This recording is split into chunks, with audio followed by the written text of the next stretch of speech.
zat cair ya pada bidang datar. Tolong ingatkan saya, apakah saya sudah menjelaskan ini atau belum? Belum, Pak. Belum ya. Oke. Jadi kita akan melihat bagaimana ketika dalam aplikasinya zat cair itu berinteraksi ya dalam bentuk tekanan terhadap bidang-bidang datar. Biasanya kalau untuk ilustrasi untuk yang seperti ini bisa kita lihat macam tempat ya. Misalnya kalau untuk bangunan-bangunan air, pintu-pintu air misalnya ya, kalau untuk bendungan ya, ataupun saluran pengendali banjir misalnya contoh ya, yang dibuat biasanya akan ada model-model seperti ini yang melibatkan bidang-bidang datar pada eh, satu saluran ya, saluran. Jadi ini ilustrasi awal untuk perlihatkan seperti apa ya. Kita lihat ya bagaimana zat cair melakukan berikan tekanan pada bidang datar. Ya modelnya seperti ini. Jadi banyak kondisi ya yang bisa kita lihat bangunan-bangunan sipil keairan itu yang eh, membutuhkan perhatian kita untuk bagaimana kita mendesain sesuatu hingga konstruksi itu aman dan bisa digunakan. Ini mungkin contoh kecil di irigasi. Kalau irigasi misalnya seperti ini, ya. Pakai keran dequiter ya. Untuk biasanya kita gunakan ini kalau kalian kemarin sudah melakukan itu ya, ada pelimpah gitu ya di lab hidrolika, sudah mengambil percobaan itu semua ya, ada peluap segi empat ataupun Sudah, Pak. ya. Tapi kita Sudah, tidak Pak. pernah melakukan ini. Ini namanya pintu cramp degriter ya. Jadi ini pintunya diangkat ke atas. Jadi dia terbuka seperti gitu ya.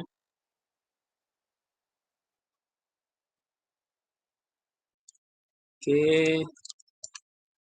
Ini kalau untuk bendungan ya. Sekarang kita lihat nih. Jadi untuk tekanan terhadap bidang datar ya, kemarin kita sudah tahu bahwa dari rumus P sama dengan F per A itu, kita sudah ketahui bahwa P itu adalah skalar, sedangkan F adalah vektor ya. Nah, kalau kita mencoba melihat sebuah benda yang posisinya terendam seperti ini, dan kita mencoba mengambil satu luasan kecil sebagai representasi dari luasan tersebut. Jadi misalnya di sini suatu luasan, jadi ada gaya yang bekerja pada luasan representasi tersebut itu sama dengan tekanan dikalikan dengan luasan itu, ya. Kemudian untuk breakdown dari P atau tekanan, kemarin kita sudah pelajari bersama bahwa dia adalah fungsi dari kedalaman. Jadi fungsinya adalah berat volume atau biasa kita sebut dengan berat jenis ya. Di sebuah benda, berat volume benda dikalikan dengan kedalamannya. Jadi kedalaman terendam ya. Jadi kalau pada posisi seperti ini kedalaman terendamnya dikalikan dengan luas representatif yang kita ambil tadi. Kalau kita lakukan integrasi, pengintegralan terhadap gaya yang bekerja pada luasan tersebut, maka kita melihat bahwa gamma karena dia berupa konstanta, tentu tidak akan terpengaruh oleh integral, sehingga kita bisa bawa dia ke depan ya.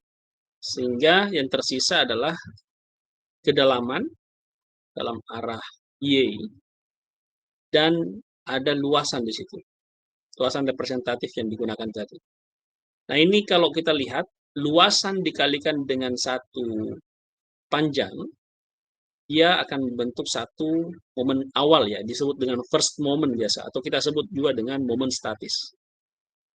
Jadi kalau kita lihat bahwa first moment of an area ya, jadi untuk momen statis pada sebuah bidang, misalnya pada bidang A terhadap sumbu X atau permukaan air, ya. Jadi kalau kita di situ permukaan air, itu sama dengan momen statisnya adalah H dikalikan dengan A atau dA. Ya. Jadi kalau kita lakukan integral dari 0 sampai H, kita dapatkan bahwa H dA itu sama dengan H0 dikalikan dengan A. Jadi H0 ini akan memberikan kita letak titik berat sebenarnya ya, letak titik berat benda terhadap permukaan zat cair.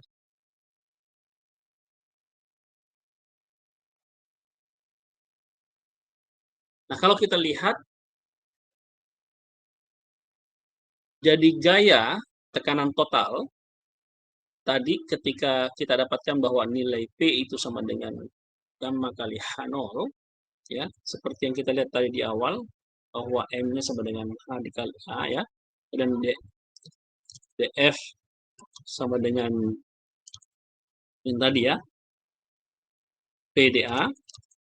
Maka kalau kita breakdown dia, maka tadi untuk gamma H0-nya, jadi karena P adalah kita membreakdown P menjadi gamma kali H0 dikalikan dengan luas bidang ya. Jadi kalau kita dapatkan bahwa besar tekanan yang bekerja pada bidang tersebut itu sama dengan berat jenis atau berat volume zat cairnya dikalikan dengan letak titik berat bidang tersebut ke permukaan zat cair. Jadi ini jarak vertikal. Jadi jarak vertikal dari titik berat bidang datarnya ke permukaan zat cair dikalikan dengan luas bidang datar. Nah, ini adalah first moment atau momen pertama dari tekanan ya zat cair pada bidang datar. Kemudian kalau kita ingin mencari resultan gaya tekanan total, jadi momen gaya tekan ya, momen gaya tekanan terhadap titik permukaan zat cair itu adalah sama dengan jumlah atau total momen gaya tekanan pada seluruh luasan ya terhadap titik permukaan zat cair. Nah, kalau kita coba tuliskan dalam persamaan seperti ini, kita dapatkan gaya itu sama dikalikan dengan jarak permukaan zat cair ke titik tekanan. Ya. Itu adalah sama dengan integral dari tekanan dikalikan dengan luasan ya, dikalikan dengan kedalaman. Nah, ini kalau kita lihat bahwa F tadi kita sudah dapatkan adalah gamma kali H0 dikali A, maka kita substitusi F-nya, sehingga kita dapatkan gamma H0 AHP. Integral P-nya kita breakdown menjadi gamma kali H, dikalikan dengan H, maka dia menjadi gamma H kuadrat, dikalikan dengan dA. Saling meniadakan untuk gammanya, kemudian tentu juga di situ kita lihat bahwa HP itu sama dengan H kuadrat dA. Jadi ini adalah second moment. Jadi tadi kalau kita dapatkan first moment itu pangkat 1 adalah H kali dA. Nah sekarang kita dapatkan H pangkat 2 dikali dA atau second moment. Nah yang ini yang kita sebut dengan momen inersia. Jadi momen inersia inilah yang biasa kita lihat berdasarkan pada luasan atau jenis bidang yang diamati. Apakah dia segi 4 atau segi 3 ataupun dia lingkaran. Begitu ya.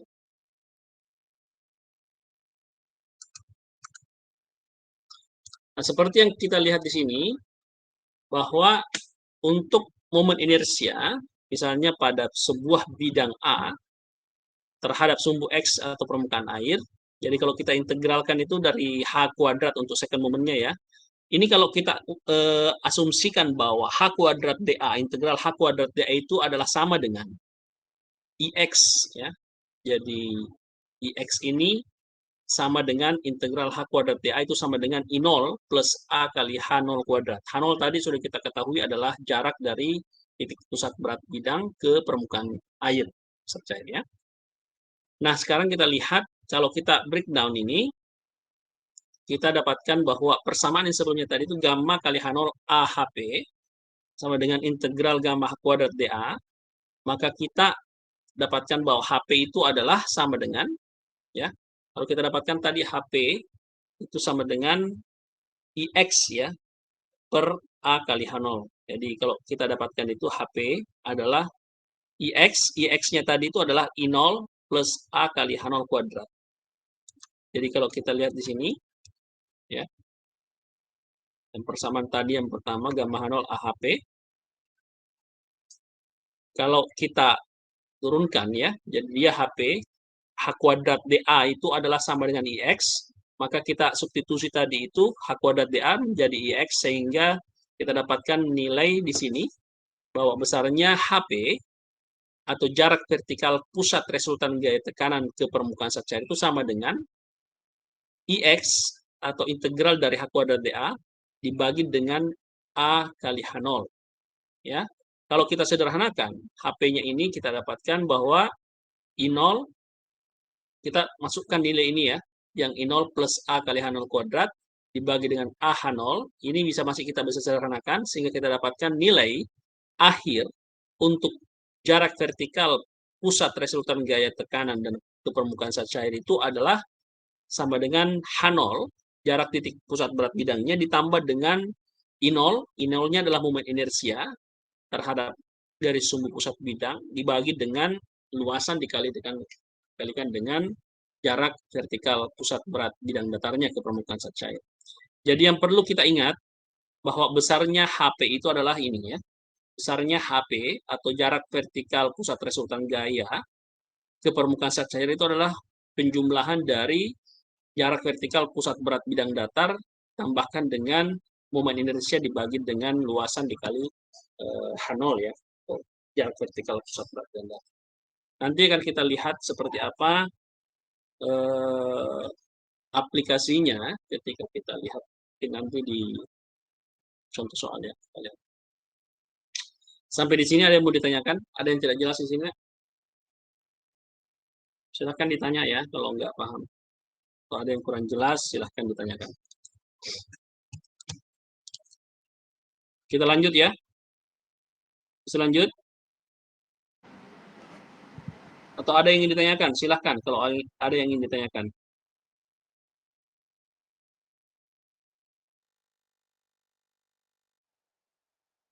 Mungkin kalau belum melihat contoh soal ya, kita masih agak bingung-bingung nih. Coba kita terus ke contoh soal. Ini kita lihat sebelum masuk ke contoh soal. Contoh soalnya nanti di bagian akhir ya, sebelum kita tuh. Ada model-model bidang yang perlu kalian pahami sebagai momen inersia. Jadi di sini misalnya kalau model bidangnya adalah segi 4, maka bentuk bidangnya misalnya seperti ilustrasinya, luasnya tentu adalah panjang kali lebar ya, atau B dikali H. B itu adalah sisi bawahnya, sedangkan H adalah sisi vertikalnya. Ya. Jadi luasan tentu adalah B dikali H. Yang perlu kalian hafalkan adalah nilai momen inersia ini, I0-nya. Rumus-rumus ini ya sebaiknya kalian hafal ya. Bahwa untuk segi 4, besaran momen inersianya itu adalah sama dengan 1/12 dikalikan dengan sisi bawah B dikalikan dengan sisi vertikal pangkat 3. Ya, 1/12 B dikali H pangkat 3. Tentu untuk pusat berat bidangnya itu adalah 1/2 dari H ya. Jadi kalau dari sisi vertikal, dia letak titik beratnya itu adalah 1/2 dari H. Kalau kita mencari titik vertikal atau pusat berat bidangnya dari sisi horizontal, dia berarti adalah 1/2 dari B. Ya. Sama halnya dengan segitiga. Kalau untuk luas segitiga kan biasanya rumus 1/2 alas kali tinggi seperti itu ya. Nah, ini kalau untuk I0-nya tentu adalah seperti di sini rumusnya adalah 1/36 ya. Dikalikan dengan B, sisi bawahnya dikalikan dengan tinggi H pangkat 3. Sedangkan untuk pusat berat bidangnya adalah 1/3 dari bawah, misalnya ya 1/3 dari sisi bawahnya, atau 2/3 dari sisi atasnya ya, sisi lancipnya. Sama halnya dengan yang lain. Untuk lingkaran, setengah lingkaran, baik itu elips ataupun parabolik, nilai-nilainya ada di sini untuk melihat bagaimana besaran momen inersia dan di mana letak pusat berat bidangnya.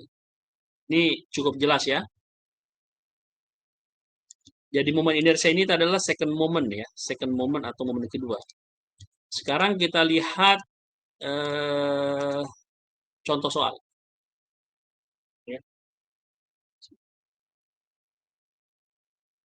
Jadi di contoh soal ini kita bisa melihat ada sebuah pintu, ya, pintu air ya. Dia pintunya adalah berfungsi untuk mengelak banjir seperti itu, bentuknya persegi, ya. Bentuknya persegi dengan ukuran 4 meter kali 3 meter. Jadi 4 meter sisi vertikalnya, kemudian di bagian bawah, sisi bawahnya adalah 3 meter. Kemudian ini kita letakkan dia pada kedalaman 4 meter. Ya. Jadi ada kedalaman dari muka air itu ke engsel itu sekitar 4 meter. Sekarang kita diminta berapa gaya tekanan ya yang bekerja dan bagaimana resultan gayanya ya akibat air tadi. Nah, ini kan air di sebelah kiri ya. Airnya itu berada di sebelah kiri, berarti otomatis kalau ada air di situ dia akan tertutup. Tapi tentu kalau kita membuka, kita bisa membutuhkan tenaga untuk membuka sebesar Fp. Jadi tekanan air itu sebesar Fa, sedangkan gaya yang diperlukan untuk membuka pintu pengelak banjir ini adalah sebesar Fp. Sekarang kita diminta untuk menganalisis berapa gaya-gaya yang dibutuhkan untuk membuka dan berapa gaya tekanan air yang bekerja. Otomatis di sini harus ada nilai Fp yang harus lebih besar dari Fa. Soalnya cukup jelas ya. Sekarang kita lihat gaya tekanan air pada pintu tentu adalah P sama dengan F per I atau F sama dengan P kali A. Itu adalah kita breakdown P-nya menjadi gamma kali H0 dikali A. Sedangkan H0 tadi adalah jarak vertikal pusat berat bidang datar ke permukaan zat cair. Dari permukaan zat cair menuju ke pintu air pembukanya itu adalah 4 meter ditambah dengan tinggi vertikal dari pintu tadi adalah 4 meter, berarti 4 meter dibagi 2. Karena dia segi 4 ya. Titik pusat berat bidangnya adalah 1/2 dari 4 dari sisi vertikal dari pintunya. Berarti kita jumlahkan jarak dari permukaan zat cair adalah 4 plus 2. Kita dapatkan nilai sebesar 6 meter. Sedangkan luas pintu yang tadi yang dibuka itu adalah sisi vertikalnya adalah 4, sisi horizontalnya adalah 3. Berarti luasannya adalah sebesar 12 meter ya, 4 dikali dengan 3. Bisa dipaham ya? Nah, tentu besaran Fa kita masukkan ke dalam persamaan tadi. Gamma adalah pusat beratnya dalam bentuk Newton ya. Itu sebesar 9810 dikalikan dengan H0-nya tadi adalah 6 meter dikalikan dengan luas pintunya adalah 12 meter. Sehingga kita dapatkan nilai gaya yang gaya air, tekanan air ke pintunya itu adalah sebesar 706,320 Newton. Itu jelas ya. Kemudian resultan gaya tekanan, letak Fa-nya itu ya, letak Fa atau letak resultan gaya tekanan zat cair terhadap pintu itu adalah kita gunakan rumus yang tadi. Hp sama dengan H0 plus I0 per A kali H0. H0-nya tadi kita sudah dapatkan sebesar 6 meter. Tinggal kita hitung momen inersianya. Karena dia segi 4, maka rumusnya adalah 1/12 B dikali H pangkat 3. Jadi kita masukkan nilai tersebut ke dalam, sehingga kita peroleh nilai besaran dari momen inersianya adalah 16 meter pangkat 4. Kita masukkan ke dalam persamaan HP, jadi H0-nya sama dengan 6, kemudian I0-nya adalah 16, sedangkan luas pintu airnya adalah 3 kali 4 adalah 12, dikalikan dengan H0 tadi adalah 6. Sehingga kita dapatkan letak titik pusat berat bidang datarnya terhadap permukaan air, letak titik resultan tekanannya ya, itu sebesar 6,22 meter. Diukur dari permukaan air. Jadi ini adalah letak resultan gaya tekanan pada pintu. Jadi kalau seolah-olah kita menyatukan tekanan yang bekerja menjadi satu resultan gaya, maka dia letaknya adalah sekitar 6,22 meter dari permukaan air. Ya, jelas ya? Sekarang kita lihat berikutnya.